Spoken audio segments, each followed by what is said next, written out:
Are you over the moon for Killers of the Flower Moon, or is it just a killer of your time? Oh my gosh.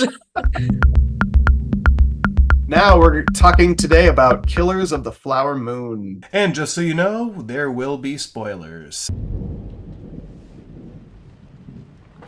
You got nice color skin.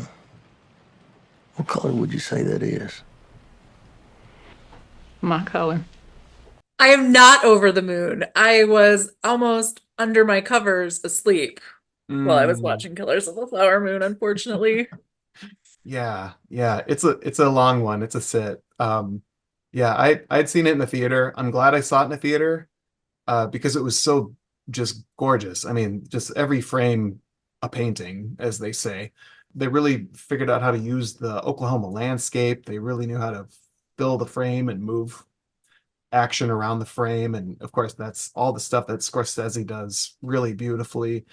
It sent me to the book. I'm the opposite. I don't read the book and then see the movie. I'm the opposite.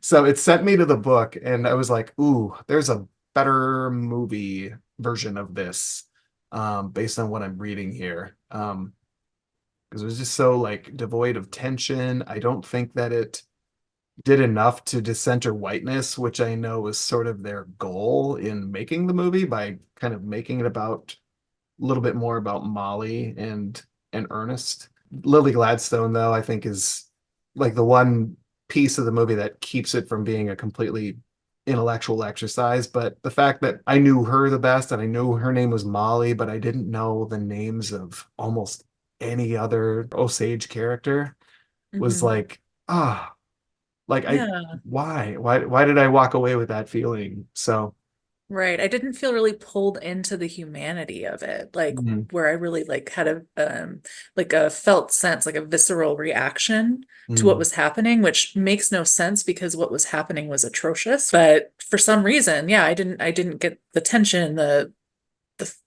feeling of it. And mhm. that was just really too bad. Scorsese is really excellent at delivering visceral crime stories and unpleasant worlds, and where I think the pace of the movie worked better with The Irishman, um, this time around, it just needed to be reined in a little bit more. Um, Yeah, and I wonder if it was a lost opportunity with like an adapted screenplay. If mm, the book was engaging and interesting, mhm. maybe the screenplay. If I don't, he did Scorsese write? He co-wrote the screenplay with Eric Roth, who Okay. wrote like Forrest Gump and The Curious Case of Benjamin Button, and Okay. he's pretty well known for kind of writing sprawling screenplays, and Okay. he really gets into the meat of things. Mhm. I still feel like you could do that, but on the filmmaking level, I don't know. I feel bad saying anything bad about the movie because we do need stories like this. We do need movies like this in our cultural conversation. Um, Right. Absolutely. One of the things that I really enjoy about doing this Oscar journey is that I learn so much.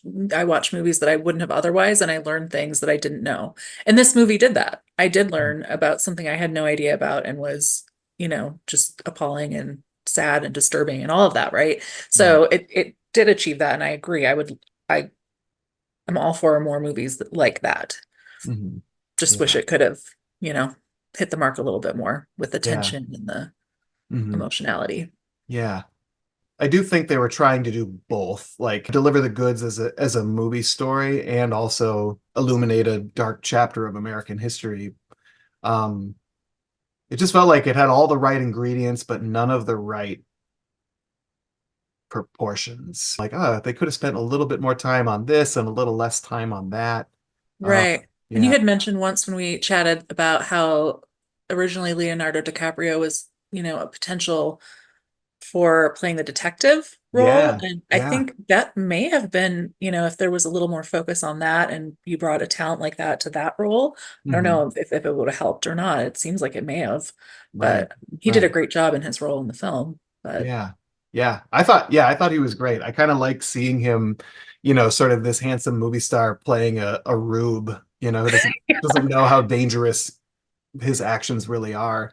And there was something that was interesting about what you had said when we were talking about it before this, about how like the first 2 hours just kind of lurched along, but then it really picked up in the last hour and Right. a half, which incidentally is when the FBI agent comes in. So, Yeah. Yeah. you There you know, go. it's like it's Right. You not, really had to yeah, stick it out. I mean, it's hard. It's a hard sell if you're going to say, "Hey, just stick with the first 2 hours," and right. then this is pretty. That's a hard sell, right? Right, right. I mean, it's interesting though, because we did that with television shows, where it's like That's true. we but at the same time, it's like a television show doesn't wait to get good until the last two episodes. Exactly. You have to look at that percentage, right? So like the argument doesn't really hold up. Yeah. Yeah. That's exactly what I was thinking right before you said it.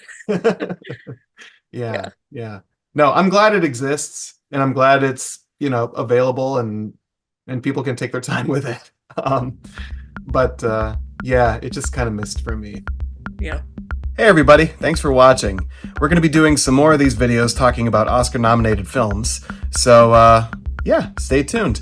We have a couple fun ones coming up. I'll be talking with Michele on some other videos, and also want to take this opportunity to plug myself. I am a filmmaker, I am a director, a screenwriter, and an editor, and would love to work with you if you have ideas for storytelling videos, either for your business or for other needs. Let's have a chat.